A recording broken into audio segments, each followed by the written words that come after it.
अबू तालिब ने अपने भतीजे मोहम्मद इब्ने अब्दुल्ला को बुलाया और कहा कि बेटे, तुम्हारे बाप नहीं है, मैंने तुम्हें बेटे की तरह पाला है, अपने चचा पर इतना बोझ न डालो कि वो उठा न सके। आए मेरे भतीजे, तेरी पेशानी से, तेरे सर से अगर खून का एक कतरा गिरेगा तो तेरा चचा अबू तालिब इस दुनिया से रुखसत हो जाएगा। आए मेरे भतीजे, आज ये काफिर लोग फिर आए थे और मुझसे कह रहे थे कि आखिरी मर्तबा समझा लो, और अगर नहीं मानता है तो आप हट जाओ, जहां मिलेगा हम उसको मारेंगे। अरे मेरे भतीजे, मान जाओ, मेरे ऊपर इतना बोझ न डालो कि मैं उसको बर्दाश्त न कर सकूं, छोड़ दो इनको इनके हाल पर।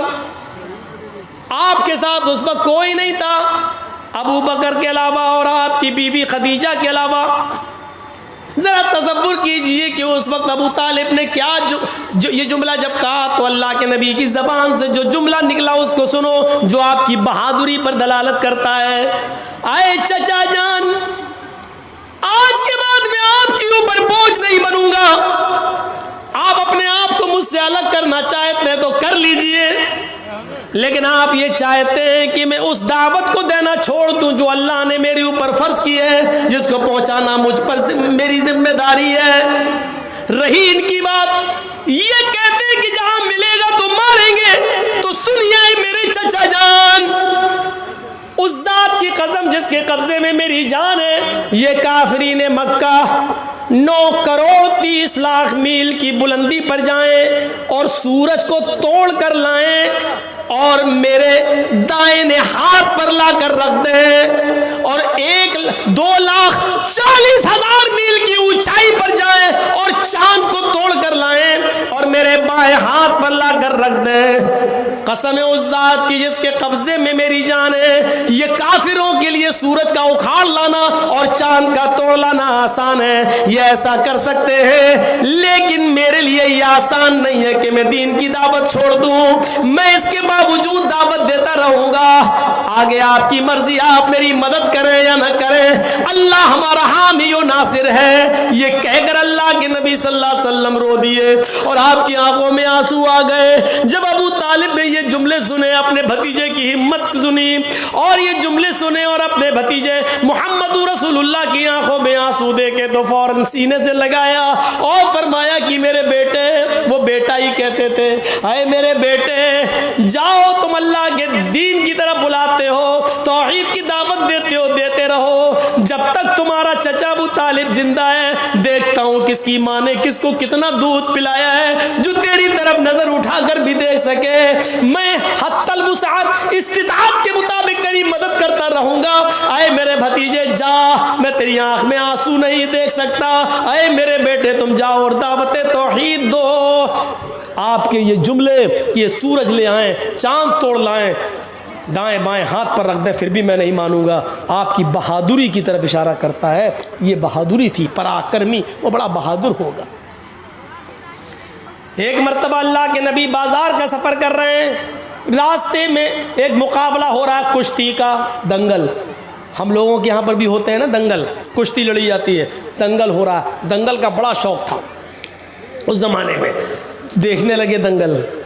उसमें एक पहलवान था जिसका नाम था रुकाना, उसको कोई नहीं हरा पाता था। जैसे आजकल भी बहुत बड़े बड़े वो पैदा हो गए ना, वो खली वली का तो हम नहीं जानते, उनसे भी बड़े बड़े पड़े हुए हैं, घूसे उसे मुक्के उक्के मारते। तो उस ज़माने में एक बहुत बड़ा पहलवान था जिसका नाम था रुकाना, वो हारता ही नहीं था कभी। तो उसका मुकाबला चल रहा था और वो सबको उठा उठा के पटकता जा रहा था। अल्लाह के नबी ऐसी देखने के लिए खड़े हो गए। उसने जब देखा मोहम्मद इब्ने अब्दुल्ला, तो उसने चैलेंज कर दिया। उसने ऐसी कहा, है मोहम्मद इधर आओ, आओ तुम भी आ जाओ, तुम्हें बड़ा भरोसा है ना तुम्हारे अल्लाह पर, तो आओ ना लड़ लो। आपने कहा रुकाना, मैं लड़ने नहीं आया, मैं देखने आया हूं कि ये दंगल क्या है।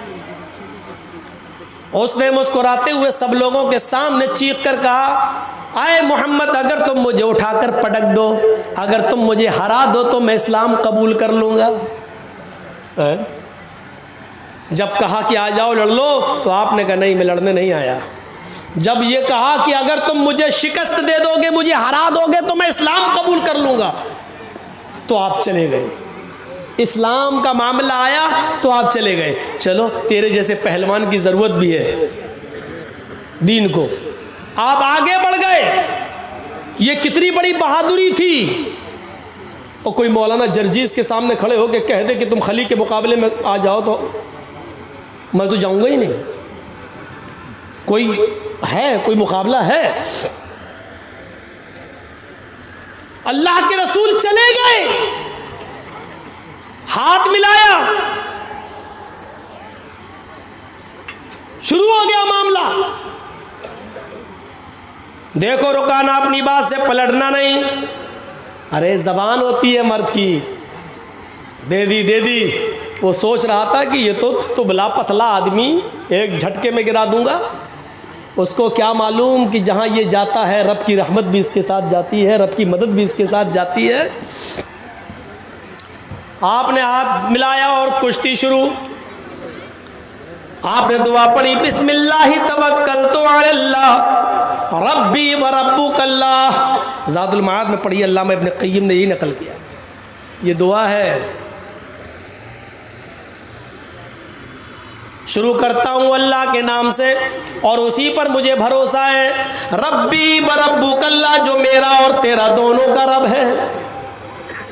ये कहकर आपने कुश्ती शुरू कर दी और आनन फानन में यकबाग आपने उसको ऐसा पछाड़ा कि वो चारों खाने चित पड़ा है।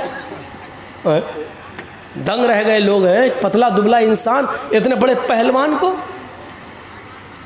रुकाना उड़ता और कहता है मेरे साथ चीटिंग हो गई है। मोहम्मद ने ऐसे मौके पर मुझे दांव मारा जब मेरा पैर फिसल गया था। मैं मोहम्मद के दांव से नहीं गिरा, अपने पैर फिसलने से मैं गिर गया। जो रेफरी होता है, जज जो होता है, जो फैसला करता है कि कौन हार गया कौन जीत गया, उसने कहा नहीं भाई, मैंने तो पैर फिसलते हुए नहीं देखा। मोहम्मद इब्ने अब्दुल्ला फरमाते अल्लाह के नबी, नहीं साहब, अगर इसका पैर फिसल गया था तो मैं इसको एक मौका और देता हूँ। आए रुकाना, अगर तेरा पैर फिसल गया और मेरे दांव से तू शिकस्त नहीं खाया तो दोबारा तू लड़ ले।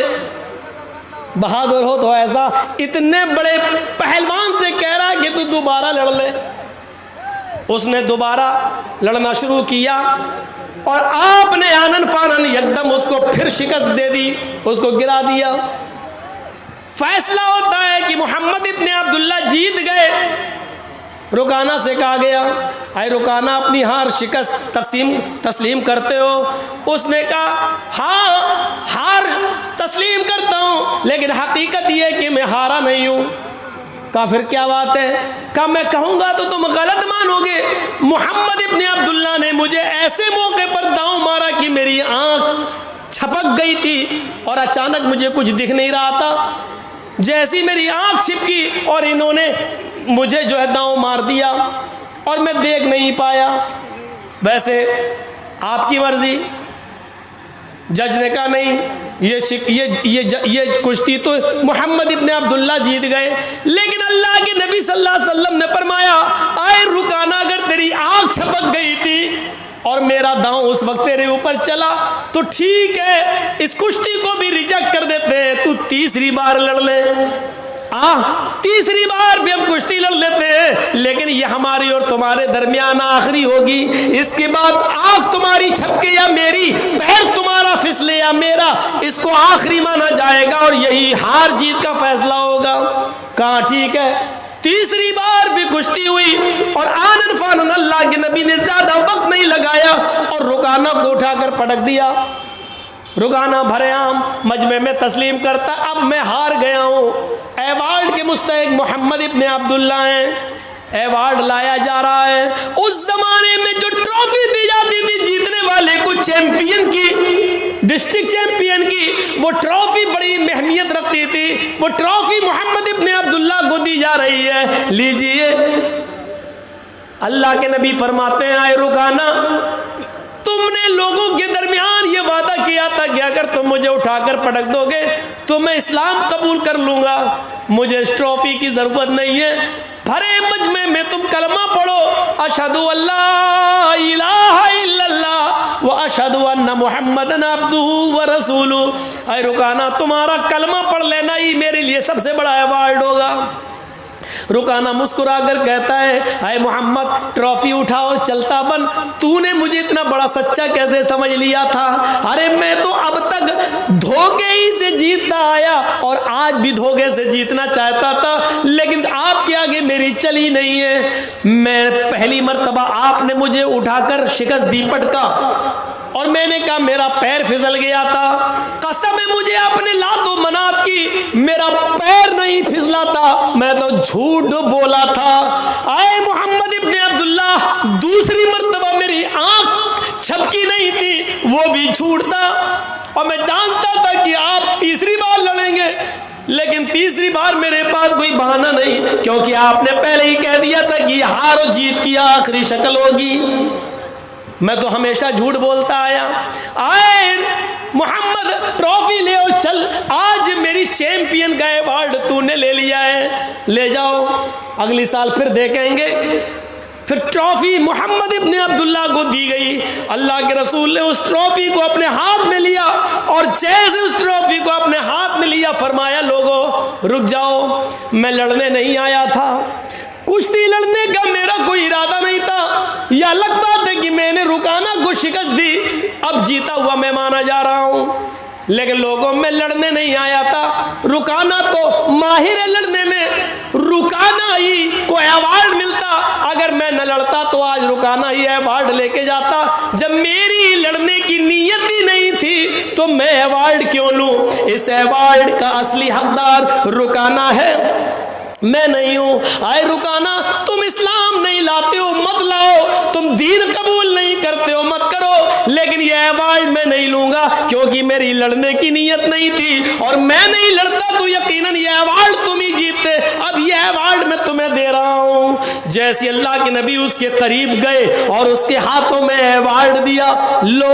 रुकाना उस अवार्ड का ही भूखा था, उसने पकड़ा और मोहम्मद इब्ने अब्दुल्ला को आज इतने करीब से देखा, अवार्ड दे रहे हैं, इतना बड़ा एजाज, इतना बड़ा अवार्ड जो बादशाह की तरफ से दिया जाए, वो अवार्ड मोहम्मद इब्ने अब्दुल्ला मुझे दे रहे हैं और कह रहे हैं मुझे इस अवार्ड की जरूरत नहीं, इसके हकदार तुम हो। रुकाना उस अवार्ड को पकड़ता है और नबी के चेहरे को देखता है। आज उसने करीब से नबी के चेहरे को देखा, चेहरा देख कर ही आइडिया लगा लिया ये चेहरा किसी झूठे का नहीं हो सकता है। मोहम्मद रसूलुल्लाह के चेहरे की चमक जिसको देखकर कभी जाबिर इब्ने समुरा ने कहा था, आए मोहम्मद, कभी मैं आसमान पर चमकते हुए चांद को देखता हूं और कभी आपके चेहरे को देखता हूं, तो काबे के रब की कसम मुझे ऐसा लगता है कि चांद आसमान पे जो चमक रहा है उसको हुस्न और नूर मिला है तो वो आपके चेहरे से मिला है। आसमान पे चमकने वाला चांद भी आपके चेहरे की रोशनी का हकदार है, वो भी आपके चेहरे से रोशनी लेकर गया है। उस चेहरे को देखकर कभी हसन इब्ने साबित ने कहा था, वो अहसन मिनका लम तरा कत्तु ऐनी व अजमल मिनका लम तलिदिन निसाउ। आज मोहम्मद इब्ने अब्दुल्ला आपको देखता हूं तो ऐसा लगता है कि वह अहसन मिनका लम तरा कत्तु ऐनी, मेरी आंखों ने आपसे पहले इतना हसीन चेहरा देखा ही नहीं। वो अजमल मिनका लम तलिदिन निसाउ, और दुनिया की किसी औरत ने आपसे खूबसूरत बच्चा पैदा किया ही नहीं है। आप हसीन है, जमील है, इस चेहरे को बार बार देखता है रुकाना, अवार्ड पकड़ता है और थोड़ी देर के बाद अवार्ड उठाकर जमीन पर पटक देता है और कहता है मोहम्मद, मुझे इस अवार्ड की नहीं, उसी अवार्ड की जरूरत है जो आप दुनिया को देते हैं। वो अशहदु अल्ला इलाहा इल्लल्लाह व अशहदु अन्ना मुहम्मदन अब्दुहु व रसूलुहु, ये कलमा पढ़ता है रुकाना और इस्लाम कबूल कर लेता है। माफ कीजिएगा मेरे भाइयों, अल्लामा इब्ने क़य्यिम ने ज़ादुल मआद में लिखा है कि रुकाना इस्लाम ले आया, लेकिन मौलाना अबुल कलाम आज़ाद ने लिखा वो इस्लाम से मुतासिर हुआ है, लेकिन इस्लाम उसने कबूल नहीं किया था। लेकिन मैंने जो हवाला आपको दिया है वो ज़ादुल मआद का दिया है इब्ने क़य्यिम का, कि उन्होंने कलमा पढ़ लिया और इस्लाम के दायरे में दाखिल हो गए। अल्लाह के रसूल सल्लल्लाहु अलैहि वसल्लम का ये अखलाक देखकर बहादुरी दिखाना मकसद था मुझे कि आप इतने बड़े पहलवान के सामने खड़े हो गए। ये उस बहादुर नबी की कौम है जो आज बुज़दिली का शिकार होती है और बहुत जल्दी मायूस हो जाती है, बहुत जल्दी मायूस हो जाती है। इसको फैसले करना नहीं आता, ये कौम मुत्तहिद नहीं होती है। मेरे भाइयों, कितने 20 साल से जलसों में आ रहा हूँ आपके आसपास के इलाकों में, और बार बार कह रहा हूं कि मुसलमानों अपनी ताकत को पहचानो, बार बार कह रहा हूं कि सुनो, तुम इस मुल्क के प्रधानमंत्री नहीं बन सकते, ये फैक्ट है। या सिस्टम ऐसा बना दिया गया है कि तुम राजा नहीं बन सकते, तुम वजीर आजम नहीं बन सकते इस मुल्क के। लेकिन अगर तुम एक हो जाओ, अगर तुम मुत्तहिद हो जाओ और पूरे भारत के मुसलमान एक प्लेटफार्म पे कायम हो जाएं, तो मैं ये कसम खाकर कह सकता हूं कि रब्बे काबा की कसम, तुम्हारे बगैर भी कोई प्रधानमंत्री नहीं बन सकता, कोई वजीर आजम नहीं बन सकता। तुम अपनी ताकत को पहचानो, तुम अपने वजूद को पहचानो, तुम बटोगे तो उसका फायदा दूसरों को होगा, और हो रहा है। तुम्हें बांटा जा रहा है, तुम्हें अलग अलग बांटने के लिए बाकायदा लोगों को पाला जा रहा है, बाकायदा लोगों को उतारा जा रहा है। तुम्हारे दरमियान ना इत्तेफाकी पैदा कराई जा रही है, तुम्हारे वोटों को तकसीम करने की प्लानिंग बिहार के बाद बंगाल में भी हो रही है। तुम पहचान नहीं पा रहे हो, समझ नहीं पा रहे हो। यह तुम्हें होश के नाखून लेने की जरूरत है, समझने की जरूरत है। प्लानिंग अच्छी होनी चाहिए तुम्हारी, जो अभी तुम्हें होश नहीं आ रहा है, तुम्हें होश नहीं आ रहा है। होश आएगा, इलेक्शन के बाद होश आएगा, अभी नहीं आएगा। हम प्लानिंग नहीं समझ पा रहे। हमारे यहाँ एक साहब ऐसे थे, नाम लेना ज़रूरी नहीं है, मुलायम सिंह की जब तक हुकूमत रही उनको यूपी में घुसने नहीं दिया गया। हमारे यहाँ अखिलेश की जब तक हुकूमत रही उनको घुसने नहीं दिया गया। हमारे यहाँ मायावती की हुकूमत रही, उनको घुसने नहीं दिया गया। लेकिन आज योगी जी की हुकूमत है, उनको बार बार इजाज़त मिल रही है, आइए, यहाँ आइए, वहाँ आइए, फिर भी हमारी खोपड़ी में नहीं बैठ रहा है, हमारी समझ में नहीं आ रहा है, हमारी अक्ल में भैंस का गोबर भरा हुआ है, हम समझ से दूर हैं, हम बस जज्बाती हो जाते हैं। हम ये समझते हैं कि मौलाना जर्जीस ने प्रधानमंत्री के बारे में ऐसा बोल दिया, यही हमारा हीरो हो गया है। मेरे भाइयों, हमें जज्बात से नहीं, होश के नाखून लेने की ज़रूरत है, और इस वक्त बहुत होश की ज़रूरत है, इस वक्त बड़े होश की ज़रूरत है। इस होश के नाखून लीजिए, वरना आपके भाटोल से जो गोश्त जाता है कलकत्ता, वो भी नहीं जा पाएगा। मौलाना को इतनी बारीकी की बात मालूम भी है, जासूस लगाए हैं मैंने हर जगह, सब मालूम है मुझे। मेरे भाइयों, एहसास पैदा करिए अपने अंदर, एहसास और इज्तिमाइयत अपने अंदर पैदा करिए।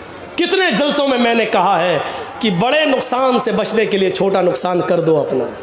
अभी मैं अपने भाई का पैर कटवा के आया हूँ टाटा हॉस्पिटल में, अपने फुफेरे भाई का कैंसर हो गया था, 10 साल पहले ऑपरेशन कराया था, डॉक्टर ने बचा लिया, लेकिन 10 साल के बाद फिर अटैक हुआ उस पर कैंसर का, और यही कैंसर, उसने कहा पैर नहीं बचा पाऊँगा, और कटवाया। वो मना कर रहा था, मैंने कहा नहीं, तुम्हें ज़िंदा रहना है। एक तरफ ज़िंदगी थी, एक तरफ पैर था। वो नहीं चाहता था कि पैर कटे, उसने कहा मर जाने दो, जितने दिन ज़िंदगी जी लेने दो, ऐसी ज़िंदगी से क्या फ़ायदा। लेकिन मैंने उसको कहा नहीं, ज़िंदगी रहेगी तुम्हारी, कम से कम बच्चों का चेहरा देखोगे, उसके कलेजे से पूछो। जान चली जाए ये बड़ा नुकसान है, पैर कट जाए ये छोटा नुकसान है, लेकिन बड़े नुकसान से बचने के लिए अगर छोटा नुकसान करना पड़ रहा तो कर दो, कर दो। छोटा नुकसान करके अगर तुम्हारी जान बच रही है तो बचा लो। मुसलमानों, बंगाल की सरजमीन पर बड़ा नुकसान क्या है तुम जानते हो, और छोटा नुकसान क्या है वो भी जानते हो। अगर बड़े नुकसान से बचना चाहते हो और उस पर अगर आपको छोटे नुकसान की कुर्बानी देनी पड़ रही है तो दे दो, लेकिन बड़े नुकसान से अपने आप को बचा लो। बिल्कुल वो हाल है कि मेरी बीवी के बच्चा पैदा हो रहा है, डिलीवरी का टाइम है, डॉक्टर ने कह दिया कि नहीं, खतरनाक माहौल है, या तो माँ को बचा सकता हूँ या बच्चे को, इन दोनों में से किसी एक को बचा सकता हूँ। और जर्जीस साहब कलेजे में पत्थर रख कर कहते हैं कि बीवी को बचा लो, बच्चा जा रहा तो जाने दो, बीवी रहेगी तो बच्चे और भी आ जाएंगे, लेकिन ये किसी की बेटी है, किसी की बहन है, वो लोग बर्दाश्त नहीं कर पाएंगे। इसलिए छोटा नुकसान अगर हो रहा तो कर दो, बड़े नुकसान को बचा लो, यानी बीवी को बचा लो, और बच्चा जा रहा है तो जाने दो। हालांकि बच्चे से भी हमें मोहब्बत है, लेकिन छोटा नुकसान हम गवारा कर रहे हैं बड़े नुकसान से बचने के लिए। बंगाल के आने वाले चुनाव में आप भी यही तरीक़ा अपनाइए, बड़े नुकसान से बचने के लिए छोटा नुकसान करिए, तभी आपको बड़े नुकसान से निजात मिलेगी। देख रहे हो कैसे कैसे लोग छोड़ के भाग रहे हैं। प्लानिंग है, प्लानिंग हो रही है, प्लानिंग मेरे भाइयों, बाकायदा पैदा किया जा रहा है, तोड़ा जा रहा है, खरीदा जा रहा है। देख रहे आज फलाना इस्तीफा दे दिया, फलाना इस्तीफा। आपको क्या लगता है इस्तीफा ऐसे ही मिल गया है? हम दे रहे थे 100 रुपये, ऊपर से उनको ऑफर आ गया 1000 रुपये। आदमी ने इल्ज़ाम लगा दिया ममता जी ऐसा कर रही हैं इसलिए हम इस्तीफ़ा दे रहे हैं। हमें नहीं मालूम है, जहाँ 100 की जगह कोई 1000 देगा तो आदमी वहीं जाएगा। ये सारे मामले हो रहे हैं बाकायदा, और एक लाल फाटक दिखाया जाता है, लाल फाटक, इस पार्टी को छोड़ो नहीं तो सीबीआई जांच के लिए तैयार रहो। बेचारा आदमी डर की वजह से इस्तीफा दे रहा है। ये सारी चीजें साफ क्लियर हो चुकी है। पूरा हिंदुस्तान तुम्हारे बंगाल की तरफ नजर जमाए बैठा हुआ है। मुसलमानों, इस वक्त यूपी की नजरें भी तुम्हारी तरफ है, पूरे इंडिया की नजरें तुम्हारी तरफ है, बल्कि पूरे हिंदुस्तान नहीं पूरी दुनिया की नजरें तुम्हारे चुनाव की तरफ है, तुम्हारे इलेक्शन की तरफ है। ये तुम्हें फैसला करना है कि हमें कहाँ जाना है और कहाँ नहीं जाना है। हम किसी पार्टी का प्रचार करने नहीं आए, ना मेरा हक है प्रचार करने का, और न कभी हम प्रचार करने के लिए किसी की तरफ से उतरे। मेरे भाइयों, एक एहसास दिला दिया मैंने, तो ये बहादुर थे मोहम्मद रसूलुल्लाह। और छठी सिफत क्या बताई गई? 5 हो गई, पराक्रमी, बहादुर होंगे, दानी। छठी सिफत वो खैरात करने वाला, दानी, दान करने वाला होगा। अल्लाह के रसूल से ज़्यादा दान करने वाला कोई नहीं था, कोई नहीं था, दान करने वाला कोई नहीं। एक फ़कीर आया कि अल्लाह के रसूल मुझे अल्लाह की राह में कुछ दे दो, कुछ था ही नहीं।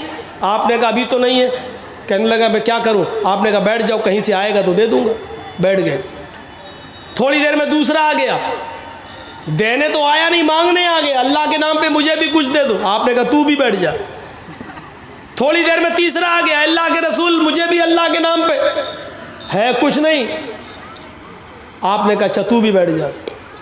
फिर थोड़ी देर के बाद 4 औकिया चांदी कहीं से आ गए, सोना, 4 औकिया सोना कहीं से आ गया।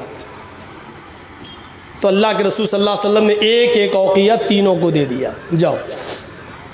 अब एक बच गया, आपने अपने पास रख लिया, ये सोचकर अभी शाम दूर है, हो सकता कोई ज़रूरतमंद आ जाए तो ये उसको दे दूंगा, क्योंकि सदक़े का माल है। शाम हो गई, कोई नहीं आया, और एक औकिया सोना अल्लाह के नबी के पास रखा रहा। इशा की अजान तक कोई नहीं आया। अल्लाह के नबी सो गए, तहज्जुद की नमाज पढ़ने के लिए उठे तो सबसे पहले दरवाज़ा खोला, देखा बाहर कोई नहीं। वो सोना अल्लाह के नबी के तकिए के नीचे रखा हुआ था, एक औकिया। आपने वुजू बनाया, फिर बाहर निकले, देखा कोई नहीं, फिर अंदर आए, 2 रकात नमाज पढ़ी, फिर आप बाहर निकले कि देखे कोई ज़रूरतमंद मिल जाए उसको दे दूँ, लेकिन कोई नहीं। फिर आपने 2 रकात नमाज पढ़ी, फिर बाहर निकले, कोई ज़रूरतमंद दिख जाए उसको दे दूँ, लेकिन कोई नहीं। फिर आप आए, फिर 2 रकात नमाज पढ़ी, फिर ज़रूरतमंद को देखा, लेकिन कोई नहीं। हज़रत आयशा कहती है अल्लाह के रसूल मैंने आपको कभी ऐसा नहीं देखा, आप बार बार बाहर जाते हैं, फिर आते हैं, फिर नमाज पढ़ते हैं, फिर बाहर जाते हैं। आपका पेट तो ठीक है, मोशन तो नहीं हो गए हैं, या आप बार बार क्यों जा रहे हैं बाहर? आपको दस्त तो नहीं लग गए, लेटरिन तो नहीं हो रही है? अल्लाह के नबी कहते नहीं आयशा सो जाओ, तुम सो जाओ। फरमाया मैं कैसे सो जाऊं? मेरा सरताज, मेरा शौहर परेशान हो, बार बार घर से निकलता हो, बिस्तर पे आता हो, कमरे में आके नमाज पढ़ के फिर बाहर जाता हो, फिर बेचैन हो और बार बार बाहर निकल रहा और मैं सो जाऊं? फरमाया आयशा निकाला सोना का, इस एक औकिया सोने ने मेरी नींद हराम कर दी है, मुझे सोने नहीं दे रहा है। ये सदके का माल है, जरूरतमंद का हक है कि उसको पहुंचाऊं। मैं ये सोच में पड़ गया कि 4 औकिया आया था, 3 तो मैंने दे दिया, 1 बच गया। अगर आज की रात मेरा इंतकाल हो गया और 1 औकिया सोना मेरे पास रखा रहा तो मैं कल अल्लाह ताला को क्या जवाब दूंगा, उसको क्या मुंह दिखाऊंगा? इसलिए मुझे नींद नहीं आ रही है कि ज़रूरतमंद को दे दिया जाए। इतने बड़े दानी, इतने बड़े सदका और खैरात करने वाले थे मोहम्मद रसूलुल्लाह सल्लल्लाहु अलैहि वसल्लम। छठी सिफत हो गई दानी, और 7वीं है कृतज्ञ। एहसान करेंगे लेकिन जताएंगे नहीं। अल्लाह के रसूल ने जिस पर एहसान किया कभी जताया नहीं। मैंने तुम्हारे साथ ऐसा किया। आज बहुत से लोग बोला ना, हाँ क्या हुआ, वो एक प्रोग्राम चाहिए, नहीं साहब डेट खाली नहीं, अरे भूल गए मुझे, नहीं पहचान पा रहा हूँ, अरे वो मिले थे ना फलां जगह होटल में, हमने खाना खिलाया था। प्रेशर बनाने की कोशिश। हाँ अच्छा, वो हम स्टेशन पे आपको छोड़ने गए थे, अपनी गाड़ी पे बिठाला था। प्रेशर। अच्छा, अरे भाई देखेंगे, अच्छा बहुत जल्दी भूल गए, अरे भूले नहीं, सब याद आ गया भाई, लेकिन अभी डेट नहीं है।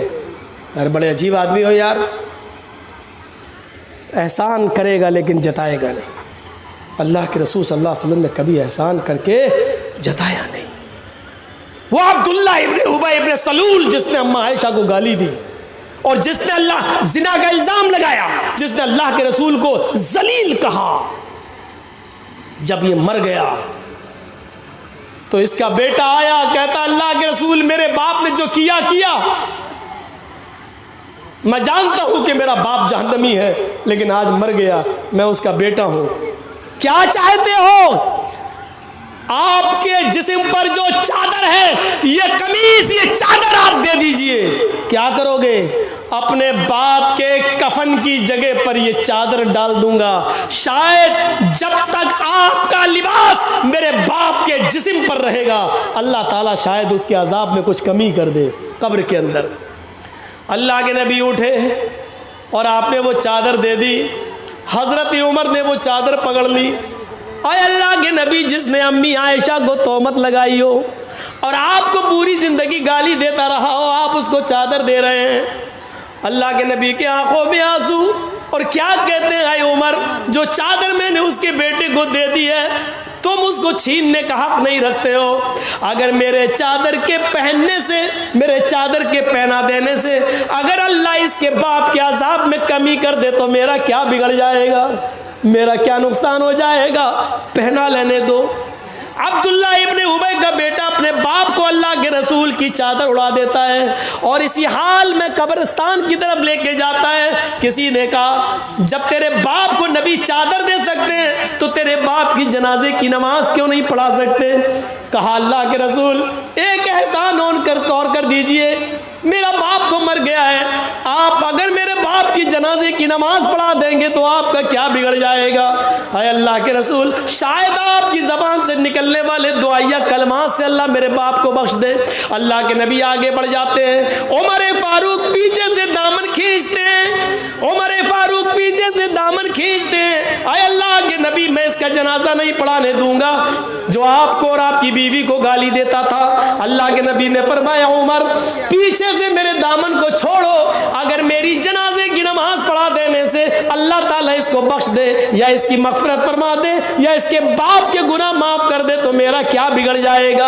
आप आगे खड़े हो गए, आपने अल्लाहू अकबर कहना ही चाहा, उसकी जनाजे की नमाज पढ़ाना ही चाहा। आसमान से जिब्राइल अमीन आ जाते हैं और कहते हैं, मोहम्मद इसकी जनाजे की नमाज आप नहीं पढ़ा सकते हैं। आप अपने दुश्मन को माफ कर सकते हैं, लेकिन अल्लाह अपने महबूब के दुश्मन को माफ करने के लिए तैयार नहीं है। 70 मर्तबा भी अगर आप इसकी जनाजे की नमाज पढ़ेंगे और दुआएं मगफिरत करेंगे तब भी अल्लाह इसको नहीं बख्शेगा, इसको नहीं बख्शेगा। अल्लाह के नबी पलट गए और अब्दुल्ला इब्ने उबई के बेटे से कहते हैं, क्या है अब्दुल्ला के बेटे, अभी अभी मुझे अल्लाह ने मना कर दिया है और ये भी कह दिया है 70 बार भी जनाजे की नमाज पढ़ोगे तब भी मैं नहीं बख्शूंगा। अगर मुझे मालूम हो जाए 70 के बाद पढ़ने पर अल्लाह बख्श देगा तो मैं 75 बार भी पढ़ा देता, 80 बार भी पढ़ा देता, लेकिन अल्लाह के कहने का मतलब ये है कि मैं उसको बख्शने वाला नहीं हूँ, चाहे आप पूरी जिंदगी उसके लिए दुआ करें। अब मेरा जनाजे की नमाज पढ़ाना बेकार है क्योंकि अल्लाह ही ने मुझे मना कर दिया है। ये एहसान आपने किया, खड़े तक हो गए, लेकिन जिंदगी भर कभी आपने जताया नहीं। अपने दुश्मन के साथ भी आपका ये सलूक था, आपका ये बर्ताव था। तो ये 7वीं सिफत कि वो एहसान करेंगे लेकिन जताएंगे नहीं। और 8वीं सिफत ये है, वो दयावान होगा, दया करेगा। दया पर तो हमने मिसालें आपको दे दी। अल्लाह के रसूल जानवर तक में दया करने वाले थे, जानवर तक पर, परिंदों तक पर दिया करते थे। अल्लाह के रसूल सल्लल्लाहु अलैहि वसल्लम का वो वाक़या उठाओ कि आपकी बेटी ज़ैनब जो ऊँटनी पर सवार थी और हजरत अली लेके चल रहे थे और उनके पेट में हमल था, बच्चा था ज़ैनब के पेट में, और हिबार इब्ने अस्वद ने तीर मारा ये ऊँटनी को, लेकिन तीर निशाना खा गया, खता कर गया और वो तीर हजरत ज़ैनब के पेट में लगता है, पेट फट जाता है, ज़ैनब ऊँटनी से गिर जाती है और बच्चा ज़मीन पर गिर जाता है। इसी हाल में ज़ैनब को मदीना लाया गया और जब ज़ैनब को पता चला कि मेरे पेट का बच्चा ज़ाय हो गया, होश में आई, पता चला कि पेट का बच्चा ज़ाय हो गया, तो वो इस सदमे को बर्दाश्त नहीं कर सकी और उनका इंतकाल हो गया। अल्लाह के नबी अपनी बेटी को दफन कर रहे थे और आंखों में आंसू थे। लोगों ने पूछा अल्लाह के नबी आपकी आंखों में आंसू? फरमाया ये मोहब्बत के आंसू हैं जो अल्लाह ने हर बाप के दिल में बेटी की मोहब्बत डाली है। ये मेरी वो बेटी है जो मेरे राह में बहुत मारी गई, सताई गई, यहाँ तक कि मेरी बात मानकर चलती थी और आज अल्लाह की राह में इसकी जान भी चली गई। 10 साल मदीना में रहने के बाद जब मक्का फतह हो गया, मदीने से निकल कर आप मक्के में आए तो आपने ऐलान कर दिया लोगों माफ़ी, जो इसने हमारे साथ जो जराइम किए अगर कोई माफ़ी मांगेगा तो हम उनको माफ़ करने के लिए तैयार हैं। एक एक मुजरिम आता गया और माफ़ी मांगता गया, आप एक एक को माफ़ करते जा रहे हैं। हमजा के कातिल, हमजा का चचा का कलेजा चबाने वाली और पेट फाड़ने वाली और नाक कान काट के उसको धागे में डालकर उसका हार बनाकर पहनने वाली हिंदा को भी आपने माफ कर दिया और कहा हिंदा मेरे सामने मत आया कर, बस इतनी गुजारिश है, मैंने माफ कर दिया है, लेकिन मेरे सामने जब तू आती है तो मुझे मेरे चचा की लाश याद आ जाती है। आप एक एक करके सबको माफ करते गए। एक और आदमी खड़ा है, कहा अल्लाह के नबी मैं भी मुजरिम हूं, मुझे भी माफ कर दो। आप मुस्कुराए, कहा मैंने सबको माफ किया तो तुम्हें क्यों नहीं करूंगा?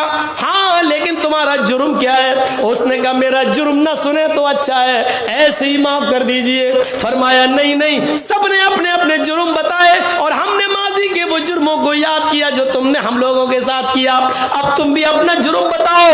फरमाया अय अल्लाह के नबी मैंने तीर मारा था ऊँटनी को, लेकिन वो तीर ज़ैनब के पेट में लगा था, ज़ैनब का पेट फट गया था और उसके पेट का बच्चा जमीन पर गिर गया था।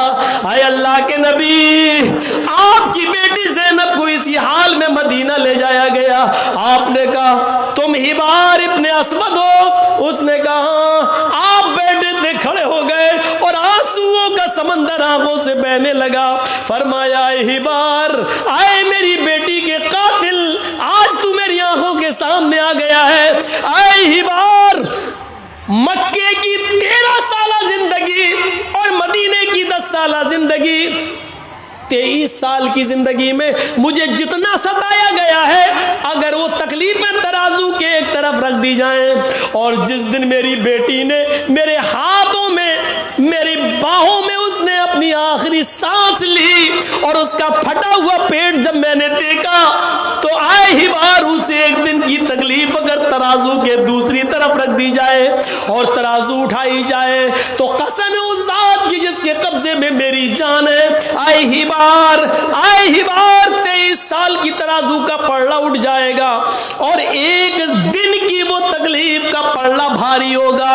उस दिन की एक दिन की तकलीफ 23 साल की तकलीफों पर भारी बैठेगी, लेकिन मेरी चौखट पर माफी के मांगने के लिए आने वाले हिबार जा जा, ओ मेरी बेटी के कातिल जा, मैंने तुझे भी माफ कर दिया।